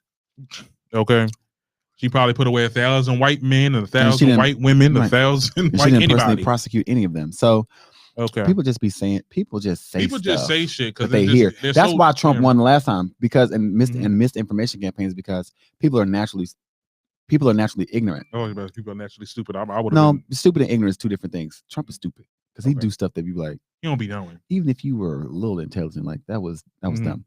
But no, he takes advantage of ignorant people, because if you literally blankly don't know something, I could tell you anything, and depending on what position I'm in, you're gonna believe me. You're gonna believe that rich white man that got everything. You're gonna believe him because. And you know what? I'm gonna say this. I'm gonna bring this up. I don't know if any of my colleagues from the Gothic Times and they're going to listen to this podcast, but like when they brought up the article of, and I'm gonna let you see that, I'm gonna let you read that article when we're done recording, and it just was centered around, it's just like the day before the election, it was centered around all the bad stuff Biden did in the past, just to make sure we know who we're voting for or whatever. I'm just like, not but like days before y'all was trying to get everybody on the social media to vote. I was like, what is this? Like, I get it. It was an op-ed. Okay. It was an op-ed. Oh, that's their opinion. Okay. To you, that would mean to you. I mean, I wouldn't have minded if it was after the election. We done found out Biden won, this, that, and the third. We moved on. But we know who Biden is. Biden's been doing this for 50 years. Yeah, and we know people did stuff in the past, and they have changed. We don't want the current food. That'd be like, I don't want the current food we got. Yeah. I'd rather get the old food. I mean, like Trump never had any, like Trump has been racist. He's been racist back in the day. He's racist now. But they don't care about that because he got money and he got to get money. Yeah. You know, people want to get people are like, oh, well, see, I like my racist. Like I don't like that covert shit. Mm-hmm. I mean, Biden could be racist. I mean, it's a possibility. I don't see that. But I don't see that being the case. But, you know, you don't see that being the case? No. I mean, you never know. You never know what people really shock you. But I don't think that. I don't see him being racist because when he was the vice president of the United States, he never pushed any racist policies. He didn't support any racist policies hitting the floor. When it was time to speak out against racial injustice, he did. So, like I said, I don't see that. But what I do know is I had a president who literally, on the day he announced he was running, called Mexicans a bunch of rapists. Yeah. I do know that. Yeah. A man who has 24 allegations, 26 allegations against him for sexual assault against women. Cheaters hate being cheated on. I'm gonna take that back because I'm not a cheater. I don't like being cheated on either. But I'm just saying, like, liars don't like being lied to. Yeah. Cheaters don't like being cheated on. Okay, I didn't expect. I'm just saying that's what people are gathering at. They're saying that all the things. They're saying all the things. They're saying basically, okay, well, if Trump is a racist, what's the difference between Biden? I don't. No problem. It's America. Me personally, I don't think. Like I said on this show, I speak for the people. I speak for what people say, and I bring it to an argument. And I think that Biden is going to do what he has to do, regardless of whatever you think of him, whatever you thought he did in the past wasn't right. Whatever it is, I just don't like the whole miscommunication, because then that'll get people to be like, well, damn, are you trying to say not to vote? Like, should we not vote? You get what I'm saying? Right. You see how that can influence people? I just didn't agree with that. I mean, so anybody that listens to my podcast from the show, I mean, you can challenge me on if you want to, but I just felt like it was. You said what you said. I said what I said. I just feel like it was a little redundant, honey. If you're making all these posts, because I don't run their social media at this point. They have somebody else doing it. You getting everybody to vote, but we promoting this article. I'm like, why are we putting it out now? They still can vote. Just know you're voting for them. I get it. Yeah. I prefer. But do you get what I'm saying though? I prefer informed voters than uninformed voters personally. Okay. But a lot of uninformed voters participated in the last election, and you see what that got us. So yes, I'd rather know. And like I like my racist too. So I know to stay away from you and and all those things. But other than that, like I think we're gonna be a lot better. Now, things are going to get dark, though. I will say that things are going to get dark before they get light, because the way that things are looking, this man king of snacks here. Yeah, I'm hungry as hell. I ain't get a chance to like make. Yeah, had a chance to get breakfast or lunch today. No, child. I didn't go to bed till like. When I say I was up watching and gagging and drinking my wine. I had a whole jug of wine that we didn't drink at the party. And so yesterday, no, I don't even know what today is, child. You like you got the show. I was like, damn, tomorrow's Friday. Wait, what's today? I'm like, yes, honey. Wednesday, me and James. I'm sick of y'all. Wednesday and Thursday blended into each other. Literally, we watched P Valley one whole day. P Valley and CNN and Fox News. Like we were going between that and we just want this election to end. I forgot to eat today. Very swiftly. We need to get Trump needs to get out. And we are not going to overflow the topics with this thing. I told you this election was going to take over the whole show. And that's okay. We're American. It's okay to talk about the election. This is the most important thing happening in the world. But celebs, I'm going to need y'all to like mess up a little bit so we can. This is the most important thing happening. It's very important. That's why we talked about in it the world. So anyway, let's switch gears a little bit. I want to talk about Beyonce. Enough of this election shit. Enough of this election shit. Let's talk about Beyonce. Let's talk about what's going on with reality with the queendom. Well, she's slowing down. She did an interview with, you said, the British Vogue, where she said she wants to slow down with music, and the pandemic has really changed me in certain ways and stuff. And this was alarming to a lot of people. I know you posted about this on Facebook, and a lot of people, we were all commenting like, what? Like, what are you talking about? Didn't see that coming. Didn't see that coming. I mean, we kind of did. I'm like, because the way I took it, I'm like, okay, you're taking a break because it's the pandemic. So when it's over, you're going to come back, right? Like, Beyonce's about to have another baby. What? You honestly think in your right mind that Beyonce is not going to have 4 children? I don't think Beyonce gonna have another child. I mean, she's already said that they've already said that they want more children. And you think that this isn't the perfect time for Beyonce to have another baby? I know. Where's she going? But to be honest, I think Beyonce been left. I think so. Been left what? Because we after always Black is King. Hold on, yeah. I think after Lemonade, but I feel, yeah, she was still working after Lemonade. She was here, but she wasn't here. She wasn't giving us the content that we were kind of. What, a tour? Not even a tour. Well, yeah, I mean that kind of stopped after what did y'all after the Coachella? She really didn't do much performances except for this Black is King thing. But she was still working. She was still working, but she wasn't giving you live performances. She wasn't the Beyonce that we started listening to. Yeah, because she's not in that same space like anymore. She was very solely R&B, and I feel like because if you call the gift isn't R&B at all. This is a lot of African beats. This is different. This is not the Beyonce beats that we're used to. Now the Die Hard Beehive 4 isn't the Beyonce that we were used to. I feel that's your favorite album, I'm sure. No, Beyonce is. Well, that's not R&B. Okay, child. I don't have time for this. That is R&B. It had R&B. All right. It was a conglomerate of different genres, whatever. At the end of the day, but Beyonce was making hit music, and she was making it on that album. She was making hit music. Beyonce is not making hit music. She's making music that she wants to, which Beyonce is okay. Just had a #1. Which is with #1. How long it stayed there? Didn't matter how long it stayed there. Didn't matter how long it stayed there. Beyonce's last #1 was with Ed Sheeran. So like when she came out with 7-Eleven.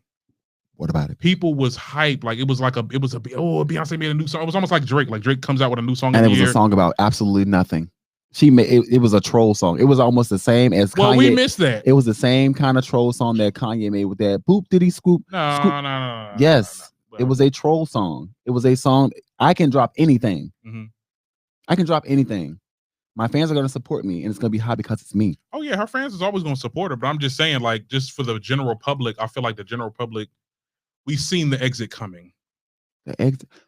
Okay, so this is the thing. When you're an artist that has worked consistently for over 25 years now, like you have to remember this lady will be 40 next year. She'll be 40. And you look at other artists who operated in her time span, and you think about where Janet was when she was 39 and what she was doing with no kids, no husband. You know, was she touring? Was she making new albums? Was she making music? Was she acting then? Like, these people have real lives. Yeah. They don't owe you anything. They don't owe you. I don't want to. What I'm saying, like, they have real lives. They don't owe you anything. And I think it was a very important piece of what she said in that article. She said that I have been working consistently and constantly over the past 4 years. She never stopped working just because you didn't see her on TV every week performing at somebody's show, or she didn't perform at every award show, or she wasn't on, these morning shows performing and promoting a new album, or she didn't drop a new single, like, because she wasn't doing that. She became this private person, which I understand. You don't have to give us, like you said, you don't have to give us nothing. But it's not about her being a private person. She's always been very private. Beyonce was working. She was working. She did Coachella. No, she did Lemonade. After Lemonade, she went on tour with her husband and did On the Run too. Yeah. After that, she did Coachella. She recorded a whole fucking movie. Okay. She released Black is King, the album, The Gift, right? Then she did the special with Disney and ABC for Black is King before the movie came out. Then she did, not Black is King, for Lion King, the real Lion King. Then she did Black is King, the visual album, which we just got. Beyonce has been working. This lady hasn't had a chance to get a break. I'm not saying she hasn't been working. What you're saying is you're ungrateful for what she's giving you. I ain't nobody ungrateful. That's what you said. Okay. I'm telling you, the reason I said you're ungrateful for what she's been giving, because I'm just speaking for the general public, and the general public was just not. The general public doesn't agree with that. The general public says that she deserves a break, because Beyonce has been feeding the people for over 20 years. Okay. And even though we haven't been seeing a lot of her, because you haven't seen her in the press or in blogs, because her life isn't falling apart like the rest of these people, doesn't mean that she hasn't been working. This woman has literally been working. When Beyonce goes away, we know Beyonce ain't on fucking vacation, because when Beyonce's on vacation, guess what we get to see? We see it. We get to see them ass cheeks on that yacht. We get to see, you know what I mean? Like we get to see her enjoying herself when she's not working. When Beyonce disappears, it's because she's in the building working. She's creating something. And this lady just dropped another line for Ivy Park. What do you mean? I'm for what she's doing now. Everything that she's doing because she's doing it better than she did back then. I really think we're saying the same thing, because what I'm saying, you're saying you're not used to seeing. You're saying she's not the same Beyonce we used to seeing. The workhorse Beyonce was saying she's not producing the same type of music. She's not producing the same type. Who cares? Beyonce ain't produced the same type of music in over 10 years. Beyonce has always said the type of music she wanted to do. She never wanted to be stuck in R&B. She used to want to do folk music. That's why you got 2 parts of I Am Sasha Fierce. Like, I feel like my inner Beehive is coming out. Yeah, I'm a former member. I am. I took a break, but like this because of the nature of her as an artist. Like, she works really hard. She's a perfectionist. She doesn't put anything out that she doesn't approve of, or that she doesn't feel is going to go over well. And you also think about the market has changed so much since she was coming up. Like, people have new songs and stuff popping up every day. Like, every day. She's not trying to give you hit singles anymore. She wants to give you albums that you're gonna remember 10 years from now, that you're gonna play all the way through. And don't get it twisted. I got The Gift. I got Black is King. I got a lot of her music, about a good handful from what she put out, right? And I watched it. I watched it the day of. But Beyonce doesn't have on to Disney Plus. Beyonce doesn't have to have hits anymore. Like, my Beyonce thing doesn't have to. She doesn't have to do. I'm not saying that she needs to be doing it anymore. I'm just saying, like, what I'm saying is, I notice her slowing down. I seen this coming. I seen this announcement coming. That's what I'm saying. You notice. That's what I've been saying for the past 10 minutes. You notice her slowing down? Not slowing down, but I just noticed that she had her foot in the door, like that she was trying to slow down. Yes, I noticed that. That's all I'm saying. But where'd you gather that from? I gathered it from just her pacing when it comes to the different projects that she came out with. This was. But when did she ever? She came out with Lemonade. This was like what? Because she was doing a lot. Couple years after Beyonce. Beyonce has dropped something every quarter for the past 40 years. Okay. Every quarter. So after Lemonade, that's when things started to slow down. Did it? And I will say I liked the Beyonce album. That's when I really, because Beyonce always been around. For me, I just wasn't a fan until What's wrong with him? What? It's like Pat LaBelle with the paper for the cupcakes. Look, I'm just saying. So when I got to Lemonade, I was like, oh my God, this is a dope ass album. She really did it. Like, yeah, fuck Jay-Z, this, that, and the third. Beyonce, what's next? Down. You just started listening to other people. What's next? She did music, but it just wasn't. Maybe it's just not the music that you like. Say that. Say it's the music you don't like. Okay, that's the music. But music to say that you could see her slowing down because she wasn't making music I seen it coming. You like, but I just seen it coming because she did kind of slow down. You're not gonna sit there and say that. Well, in between that, you know, she had babies as well. Babies. Okay. There's a lot of people that have children. Yeah, and guess what happens when they have children? They usually take a break. Guess what she did? She worked on a fucking tour. Yeah, and that's when she did the Lemonade. Let me get another. Y'all are ungrateful. Ain't nobody ungrateful. I'm just saying. I could see she was slowing down. I could see it coming. You could see it. Well, I mean, eventually the woman was going to have to take a break, or her fucking body was going to fall apart. Even with I know I can't bring up her. Who? That lady with the bird lady? What bird lady? You can't bring up who? I was about to bring up Nicki because I don't think Nicki's slowing down, but I think Nicki is definitely she's pacing herself. She has a baby, and she has an album she has to finish. And I'm definitely for all of that. I'm not. It's and listeners, if you any beehives, I'm not coming for Beyonce. I done listened to that girl ever since I was probably born. Born. Okay, Beyonce's always been around. Oh, she's like my Janet. Okay. First thing I knew when I woke, but I started appreciating Beyonce like after the Beyonce album. Oh, okay, I get it. Yeah. 4 was a good album too, because you go back, you do your history. I'm like, oh, this was a good song. This is a good song too. Yeah, her lowest selling album ever. But I think I'm not just gonna water it down. Oh, because it's water. Right. But I think when you've been listening to an artist for a long time, you've been a fan of this artist for a long time, you become, and we talked about this before, you get critical You're an ungrateful bee. It ain't no damn ungrateful bee. I'm Feed just saying, me. Y'all need more from her. Relax. Yeah, because I mean, look. Go back and listen to her old shit. Then go become a Destiny Child fan. Start from the beginning. I ain't gonna. It's like binge watching on Netflix. You started late in the series. Start over. Right. Go to Destiny's Child, the first album, and fall in love with her then. And then by the time you catch up to where she is now, she'll probably have a new album out, and you'll be fine. You're feeling like you're not being fed.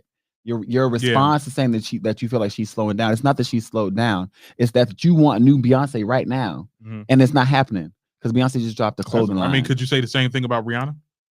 Yeah, because I think a lot of Rihanna fans are like complaining. Feed us, and Rihanna's like, no, baby, this is a business. This is I'm feeding y'all makeup and skincare because I have to take care of my business.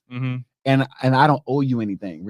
I love Rihanna because of the way she handled that. And I think that Beyonce had to learn how to take that kind of autonomy over her career, but like, because she's so connected to her fans, and like she knows when her fans miss her. She knows that. But at the same time, like, you have an empire to run, sweetheart. And those of us who actually support you, we want you to do what you got to do to take care of your family, because I can't pay for y'all tickets forever. I can't keep supporting you myself personally. You know what I mean? Okay. So do what you got to do to make your money. And we'll see you when we're ready. And it makes you appreciate it more. Rihanna popped up on somebody's song out of nowhere. Yeah. And it was the Believe It. And guess what? People that the Navy ate her ass up. You mean we waited for these 12 words? It was like, damn, do you like the song or not? Let me believe it. That was a good song. I'm just like, do you like the song or not? I'd have been like, if I was Rihanna, I'd have been like, oh, you bitches y'all finna get these draws.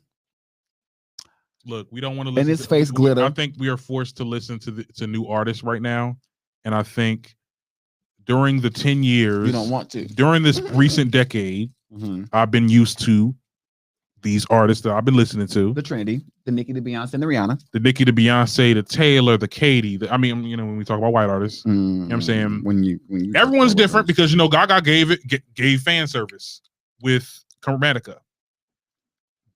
I wish the same energy was reciprocated to other artists, but I get everyone's doing their own thing. Everyone got their own thing to do. Everyone got businesses and all that. I got that good. I don't deserve it. Lady Gaga had to do an album because she has to do a tour. She was doing a tour and she canceled it. But she did give fan service. Chromatica was definitely for her white gays fans. Yes. For her little monsters. Thank you. That grew up to be white gay men.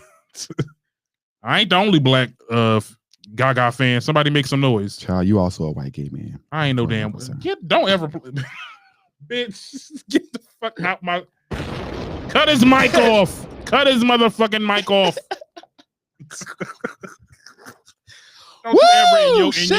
Don't you ever in your 32 years. Oh, thank you. Well, bitch, I ain't no damn gay white man. I said what I said, and you don't like it. No, because because it was really the election day. It was really the election day. He was coming for me all day. I was like, what are you, 14? Calling me 14. Well, you were the baby. I tell you, like, you'll learn. Like, it's just your rites of passage, Darren. When you're the youngest in the room, you're gonna get this work. Okay, I've been there. Sometimes, even now, at would you say you said I'm 32? I'll go with that. Even at this age, I'm the youngest in the room, and I get ragged on because I'm a millennial, and I'm just looking at them like, oh, okay, well, you'll be dead soon, so.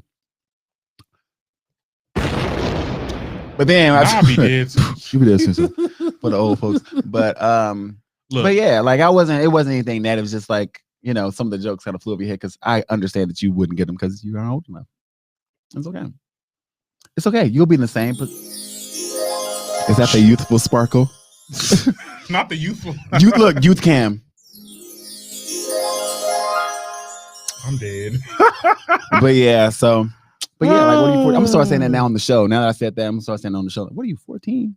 We want more Beyonce. Like, bitch, how much do you want from this lady? She done gave y'all clothes. She done gave y'all movies. She done gave y'all soundtracks. She done gave y'all new dances. She done gave y'all Halloween costumes. Y'all could do. She was Nala. I mean, she's been. I mean, come on. What y'all want this lady to cut her titty off and pass it out to y'all? Not cut her titty at this point, because ain't nothing else for her to do.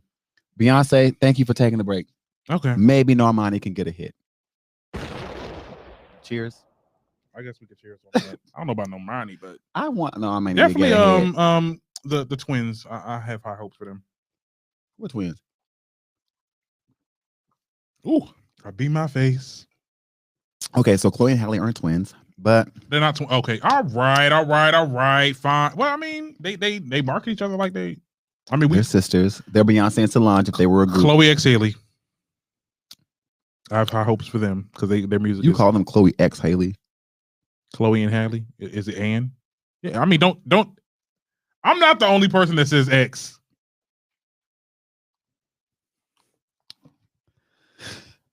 We here at the Queen's Court.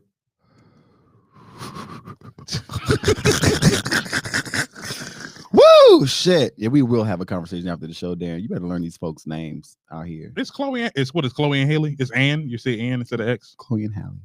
Haley, okay. Well, look, like I said, I don't know these infant artists. I've been used to the artists I've been used to for the last 10 for the past 10 years. Oh. They've been on YouTube for the past. I feel like I feel like you're an old head in your head. Yeah, just like I feel like I was like I'm really my grandparents. Like it's like I don't get this new music. Like I don't really get this. I told you. That's what we said. You an old ass man, but you're 14. Y'all, let me tell y'all something. We were getting ready to go last week on the show, and I said something about like, "Darren, you're an old ass man." He said something about what he was eating, about what your food. The vodka tonic. Vodka tonic. He's like, "Yo, my doctor said that's good for me." I was like, "Yeah." That's how you know you're an old ass person when you start and says, "Well, my doctor said." Well, look, but I'm glad. Do what your doctor says so you can be here a long, long time.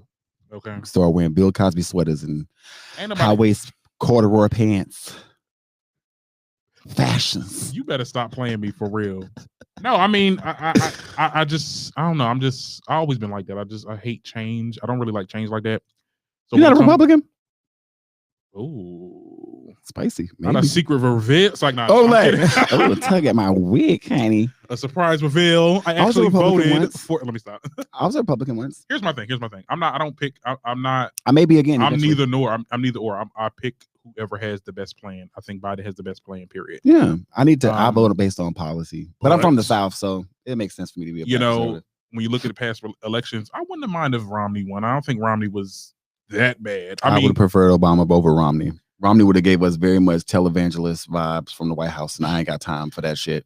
But he was one of the first ones to call out. Well, not call out Trump, but like he wasn't for it. Yep, and then he started playing the game. So fuck him too.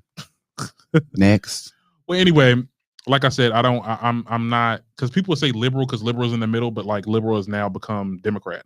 So I feel like there has to be like somewhere in like. Be a moderate liberal. Okay, yeah. Be a centrist. There we go. There's a name. I mean, I think that's what I relate to. I think I relate to that mostly in my life.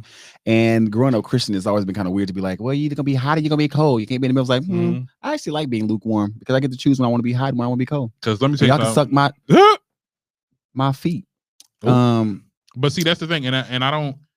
People like to say, the Barbs is the most toxic fan base. Child, let me tell you, we get shit done. Let me tell you who's the most toxic fan base. These damn Democrats and fucking Republicans. Both of them. The alt ones.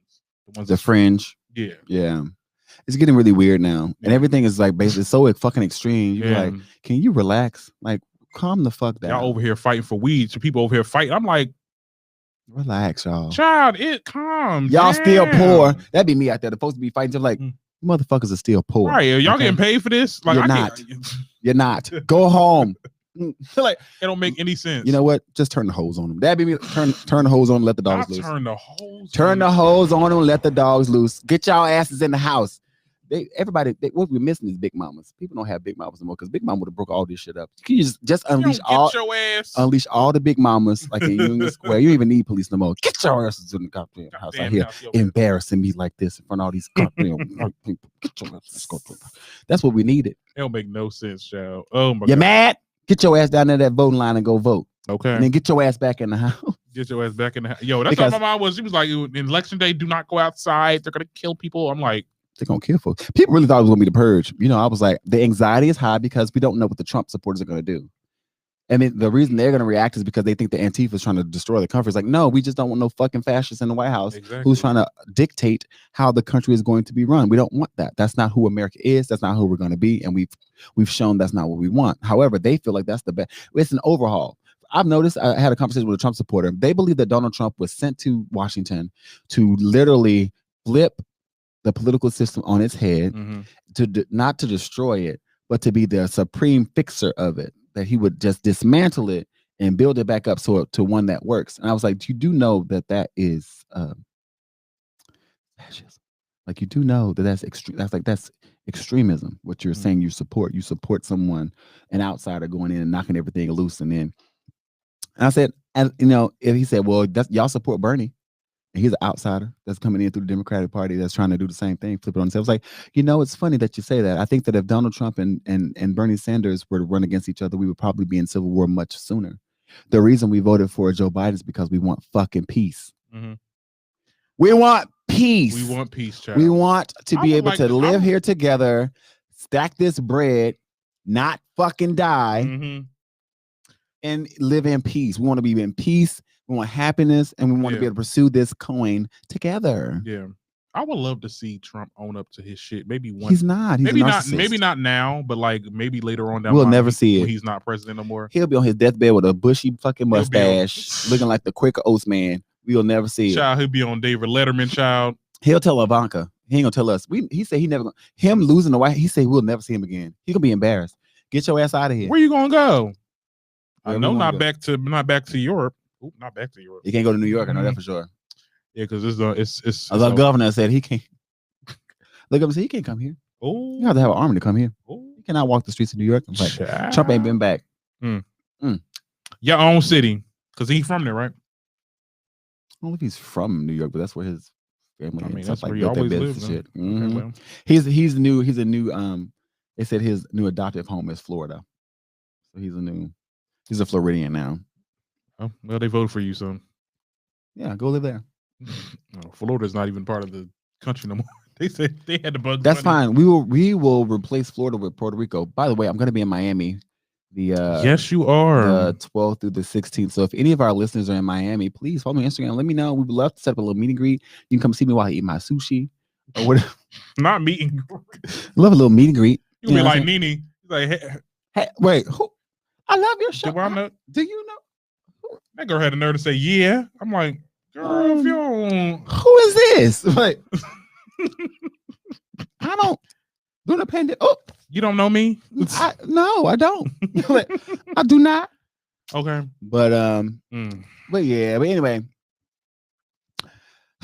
Anybody gonna slow down shit? I love the fact that we can like interloop these things. Right. Speaking of silliness and craziness and trying to get back to peace, the rap game is still full of homophobia. Even though most of them are bisexuals and closet gays, there are a few straights sporadically in there somewhere.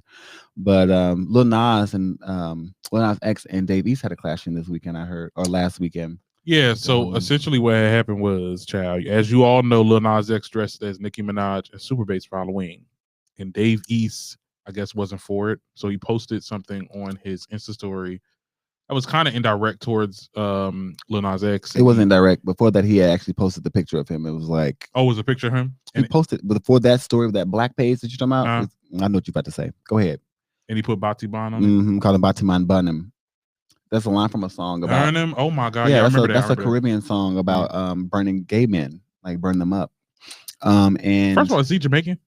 No, but I don't think he's Jamaican. But I'm glad that Lil Nas clapped back and told him to stay out of Barb's business.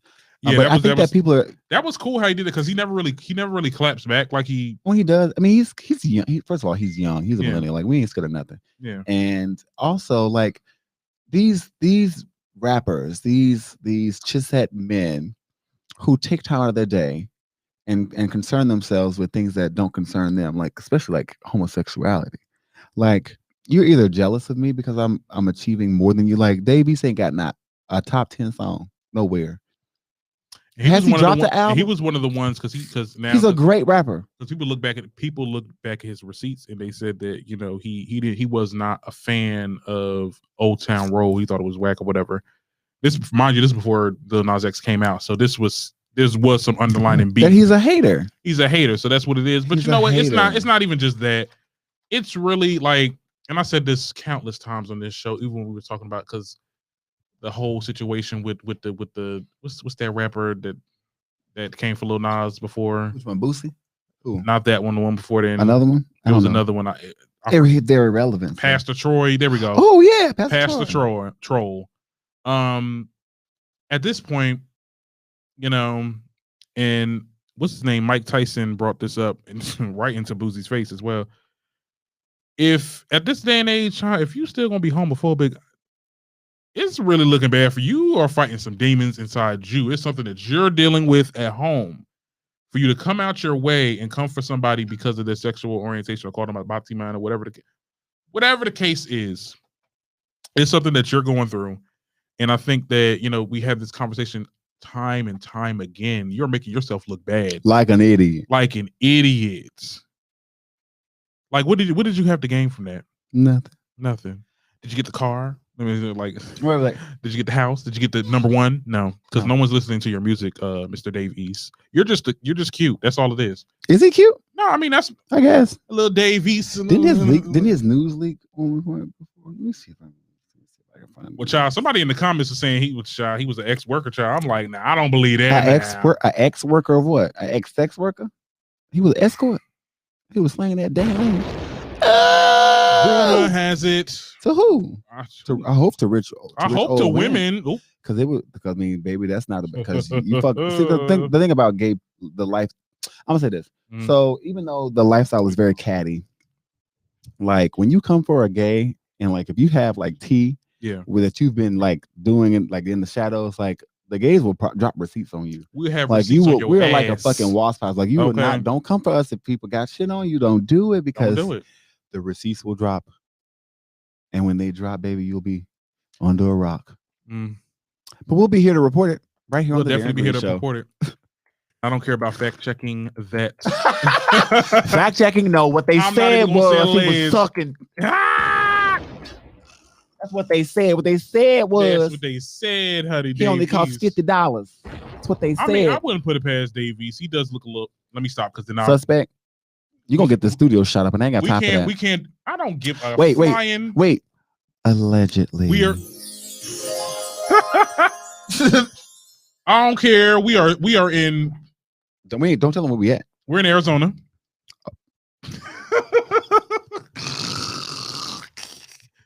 What? Let me get the hell out of here before the spirit of John McCain coming here. Not the spirit of John McCain. Nah, but we said what we said. We said what we said. Stay out of bar business. Period. Stay out of bar business. It's really not that simple. Lil Nas gave y'all everything that Jamie Foxx gave y'all. Wanda Martin gave y'all Shanae and Big Mama. Eddie Murphy gave y'all the Clumps. Y'all done seen black niggas. Y'all done seen niggas in drag before.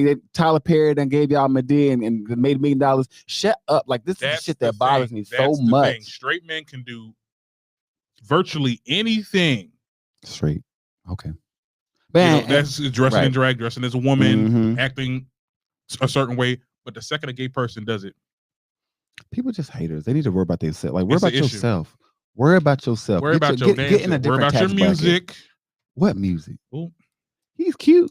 A little bit. That's what I just said. That's what all you got. I only saw him perform once when he came to Jersey. When he came to Prudential Center, I was like, "Oh, that's Davies." They be talking about. But Davies will be trending like everybody else. Davies will be trending again once he gets his OnlyFans up. The gag is he won't be trending. That's the gag. Oh yeah, that's the gag. He'll win people over now, child. He'll win people over, child. Well, I'm gonna mute it. Yeah, ain't nobody checking for you. But, and it's so sad. Like you is too cute to be acting like this. But that's what it be. You like that. So it looks like we're down to our doll talk segment. Oh, is that our new? I don't know. I'm gonna find one. Welcome to doll talk. Doll talk. Yeah. You giving me very much Wendy Williams right now. I love the shoe cam. Play the shoe cam music again. Right, put the shoe cam music. Yeah, I'm at home and I like me just play it. She was high as a fucking guy. She was high as hell. I don't know what. Woo! Wendy was high as hell. So today's doll talk topic. There was a question that was posed in a Facebook group I'm a part of, and it was about what do you do if your boyfriend spends a lot of time on social media, and you don't like it? What do you do? What do you do when your boyfriend spends a lot of time on? I remember seeing that. Yeah. And the conversation was cool or whatever. A lot of people What do you mean, like social media? Like, is he liking other people's pictures? Is he commenting on other niggas' Could pictures? be, or could just be spending a lot of time on his phone. Because that's what I gather. Like when people they spend a lot of time on their. I mean, we're in that time now where everybody's on their phone 24/7. I mean, like, what if you're on a date or something like that and they're on their phone a lot? That could be because listen, I already had.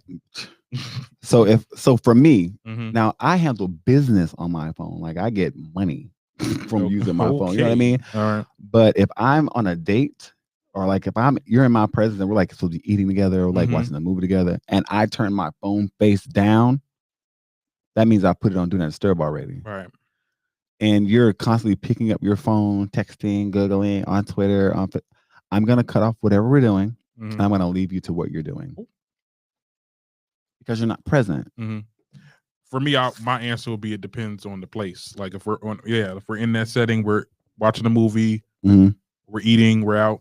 You know, it's time spent for us. Right. Then yeah, you know what I'm saying? Like get off your fucking phone. But if we're like, you know, we're just chilling. You know, it's not really an occasion. It's just passing time, and you're on your phone. I mean, like I said, I'm lenient because this is a new time where everyone is on their phone 24/7. Right. And you know, I may not know whatever person I'm with probably uses their phone for business purposes as well. You get what I'm saying? So I don't really have. It's not I don't have an opinion on it, but I'm very indifferent. But it's certain situations. You know what I'm saying?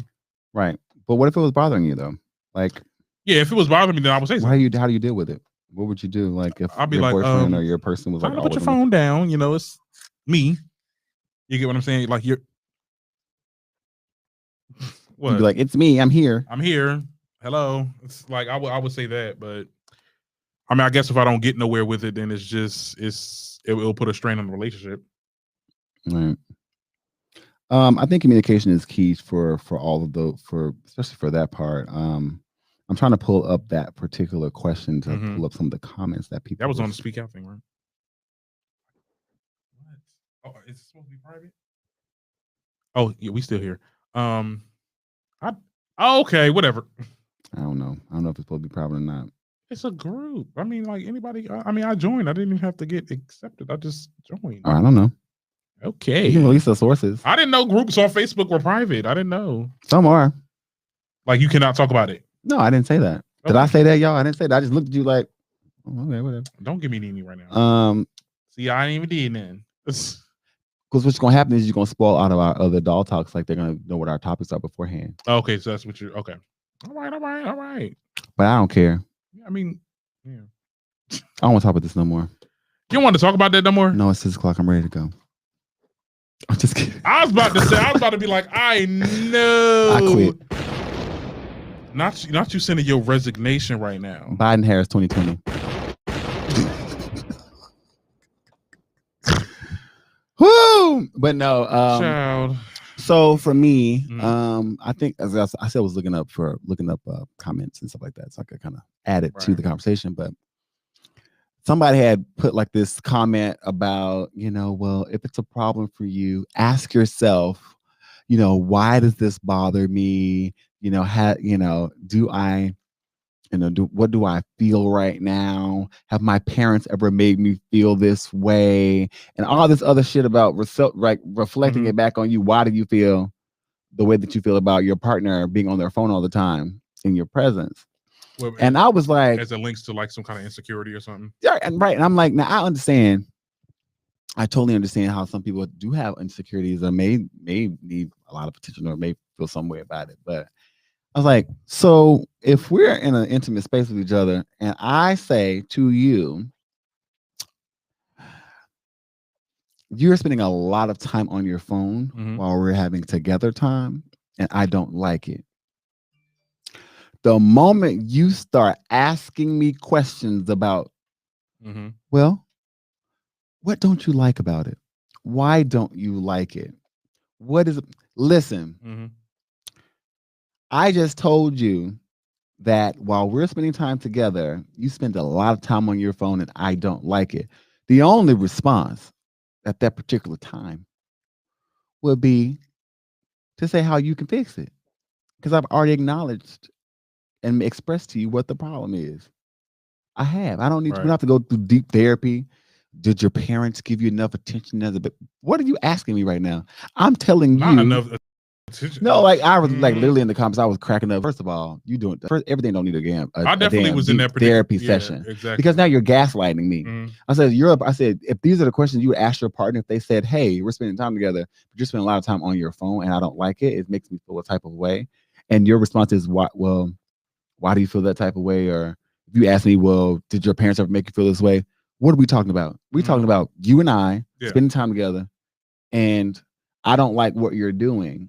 I don't like the fact that you're not attentive. I kind of get that when you know, because when I was talking to the person I was talking to, you get on FaceTime and we'll just be on FaceTime. It's like other people is talking to you, you're doing other shit. We're not talking. And sometimes it's like, you know, sometimes I just like the silence. At first I was like, oh, okay, fine, you know, we'll just, you know, but I was like, bitch, like, what the hell are you calling me on FaceTime for? Just to sit and stare at each other? Just to look at me? Like, it's just, I don't get it. And then he said that same, that's what struck a nerve when you said that you didn't get enough attention as a child, because I got that same question as well. I was like, well, I expect to be talking to somebody when I'm on the phone. That's why that's funny. That's why I only talk to 3 people on like regular calls. I only do like my sister, my best friend. And like, don't call me and you doing something, or you talking to other people, or what am I here for? Right, just call me back. Well, yeah, just call me back. But and it's funny. I used to have a tendency of doing that. Like I've never been really. I mean, I'm getting into face chatting, or not face chatting, FaceTiming and video chatting and stuff like that. Apple users, but I don't. Right. Because I remember I had Duo and Hangouts, Tango, and all those things on Android, but. I really genuinely don't like talking on the phone at all, really. Right. I like talking to people face to face. So if you call me and I'm literally taking energy to like focus on whatever it is you're saying, because I'm probably usually doing something else anyway. You need to be on the phone talking about something, or I'm going to find something to do because you are going to bore me to death. I'll be like, I'll call you back and never call you back. Right. Text me, please. Right. You could have texted me this conversation. I don't want to sit on the phone and wait while you order burgers. You in the drive-thru. Call me back. No, wait while you order burgers. Call me back. And it's funny because that's why I only talk to my friends at night. I talk to my friends at night when I'm not busy. They know that. You better get me while I'm in the bed, because otherwise I'm gonna hang up on you. You get a lot of from me. Oh yeah, that's crazy. When I get to my last, that's crazy. I'm like, you gotta wrap this up. How many that's crazy do you give? About 3, and it's like, it's a done. I don't remember that, so if I'm ever on the phone with you, be like, "That's crazy." I'm like, but see, I'm like, you know what, Darren? Our conversations be right, because I do be saying some crazy shit. I be like, whoa. I be like, what? But there's certain people that's like, oh my god, when you in public and stuff like that, people trying to tell you about this story. I'm like, wow, oh my god, I'm fake as hell. So you better than me. I'm the fakest. Yo, I'll be like, oh my god, I said I'm the fakest bitch alive. You about to say? Yeah. So that last time I was talking to you, you weren't even paying attention to me, was it? Don't even do that. See, you've been trying to get. Wow, I'm glad they always expose themselves. The truth will come out. First of all, that is not even the case. When was you talking to me and you felt like I wasn't listening? Oh yeah, show now you done said it. Now you're gonna have to be about it.